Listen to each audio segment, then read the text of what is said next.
धन्यवाद राजीव जी। सही है कि छत्तीसगढ़ के नए मुख्यमंत्री जी को शुभकामनाएं।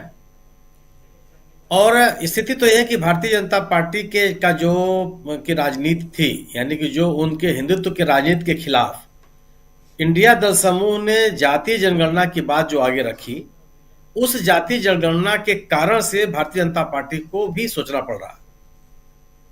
विष्णु साय साहब को मुख्यमंत्री बनाने के पीछे वो एक बड़ा दबाव है कि भारत जो जातिगत जनगणना की बात की जा रही है उसका काट कैसे खोजा जाए। निश्चित रूप से 4 बार के सांसद हैं साय साहब। पिछली सरकार में 2014 वाली सरकार में ये मंत्री भी थे केंद्र सरकार में, जी। और भारतीय जनता पार्टी के प्रदेश अध्यक्ष भी रह चुके हैं। तो एक प्रशासन का भी, सरकार चलाने का, सरकार में रहने का भी एक अनुभव इनके पास है। इनको लेकर के आए हैं और वह केवल शाह साहब को क्योंकि कुछ इस तरह का नाम, चर्चित नाम नहीं था कि इनको मुख्यमंत्री ही बनाया जा सकता है, क्योंकि बड़े कद्दावर नेता हैं छत्तीसगढ़ में भारतीय जनता पार्टी के। उन कद्दावर नेताओं को कैसे संभालेगी पार्टी तो आने वाला दिन बताएगा, लेकिन शाह साहब को लिया, एक नया चेहरा लेकर के आए पार्टी अध्यक्ष के रूप में काम करने के बाद। जी। सवाल केवल यह है कि जो जिन मुद्दों के साथ आपने 2 भाषण सुनाए, एक मोदी जी का भाषण आपने सुनाया और एक राहुल गांधी का आपने भाषण सुनाया। राहुल गांधी ने अपने भाषण में जातीय जनगणना की बात की और ये कहा कि जो पिछड़े हैं उनको उनका हक मिलेगा, हम इसके लिए कृत संकल्प हैं। और आपने मोदी जी का भाषण सुनवाया, उसमें वो यह कहते हुए सुनाई दे रहे हैं कि कांग्रेस ये कहती थी कि धारा 370 नहीं खत्म होगी, कांग्रेस ये कहती थी कि ट्रिपल तलाक नहीं खत्म होगा, और हमने खत्म कर दिया। क्या इन दोनों, ये इस बात की गारंटी जो पूरी की मोदी जी ने, इन गारंटियों के बदौलत 2024 का जो समर है उसको जीता जा सकता है?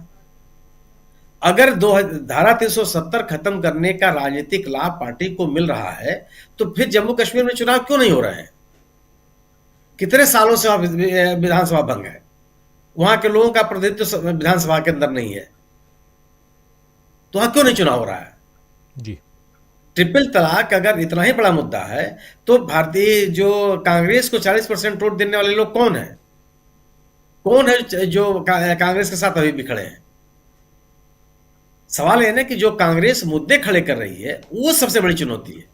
जो गरीबी का मुद्दा है, महंगाई का मुद्दा है, खराब आर्थिक व्यवस्था का मुद्दा है, उद्योगों का अभाव है, निवेश की कमी है, किसानों की बदहाली है, उनकी उपज का बेहतर कीमत न मिलने की स्थिति है, रोजगार के जो आश्वासन दिए गए थे उनका पूरा न होना है। सवाल वो है, अगर आप उन सवालों को संबोधित नहीं करेंगे तो आप जिन जिन आश्वासनों को पूरा करने का आप दावा कर रहे हैं उनके बदौलत आप राजनीति नहीं कर सकते। और यही परिणाम है कि आप छत्तीसगढ़ जैसे राज्य में, एक छोटे से राज्य में, एक मुख्यमंत्री और दो दो दो उप मुख्यमंत्री बनाने पड़ रहे हैं। आप ये दो दो उप मुख्यमंत्री बनाने का उद्देश्य क्या हो सकता है? केवल अपने विभिन्न जाति समीकरणों को साधने की कोशिश।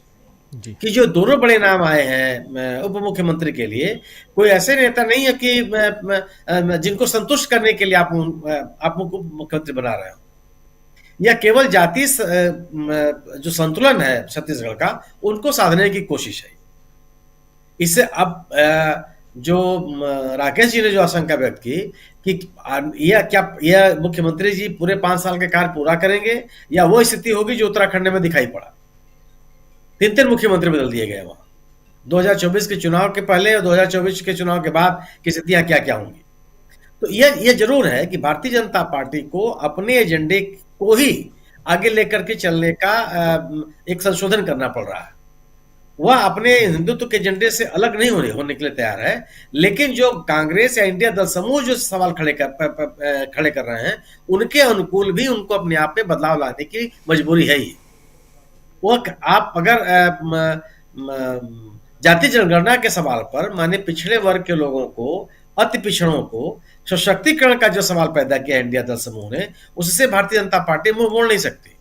वो जातियों का नाम भले न ले, क्योंकि जातियों का नाम लेने से उसका हिंदुत्व का एजेंडा कमजोर होता है, लेकिन जो सशक्तिकरण का माहौल बनाया है इंडिया दल समूह ने, और जो अन्य राज्यों में, अन्य जहां पे दमदारी के साथ इसके पक्ष में लोग खड़े हैं, उन राज्यों में इनके लिए बड़ा सवाल है। और 2024 में ऐसा भी नहीं है कि 2024 के चुनाव के मद्देनजर जो उत्तराखंड छत्तीसगढ़ का जो चुनाव हुआ है विधानसभा का, उसमें कांग्रेस खारिज हो गई। अगर अगर अब जो मतदान विधानसभा में हुआ है, अगर आप उसी का आकलन करें तो कम से कम 3 लोकसभा के क्षेत्र ऐसे हैं जहां कांग्रेस को भारतीय जनता पार्टी के मुकाबले ज्यादा वोट मिले हैं या वहां ज्यादा सीटें जीती हैं, चाहे कांकेर हो, चाहे महासमुंद हो, चाहे जहांगीर चांपा हो। जी इन तीनों लोकसभा क्षेत्रों में कांग्रेस को सीटें ज्यादा मिली, अरे मत ज्यादा मिले हैं, या विधानसभा की सीटें जो हैं उन लोकसभा के अंतर्गत आने वाले जो सीटें हैं उनको ज्यादा जीती है। तो जबकि अगर आप 2019 का इलेक्शन देखिए तो 2019 के लिए हमारे ख्याल से एक उम्मीदवार जीता था वहां, या कोई नहीं जीता था, एक साथ जीते थे। तो लोकसभा के चुनाव के मद्देनजर भी कोई ऐसा नहीं कि पूरी तरह से कांग्रेस खारिज हो गई या कांग्रेस का जो जन समर्थन है वो एकदम उसको या विपक्ष को लोगों ने खारिज कर दिया। तो विपक्ष का एजेंडा यानी कि इंडिया दल समूह का एजेंडा मजबूती के साथ लोगों के बीच में खड़ा है और अपीलिंग स्थिति में उस अपील को कम करने की यह जो कोशिश मुझे लगता है कि जिस तरीके से जाति समीकरण को ठीक करने की कोशिश किया है सरकार बनाने के प्रयास में भारतीय जनता पार्टी ने।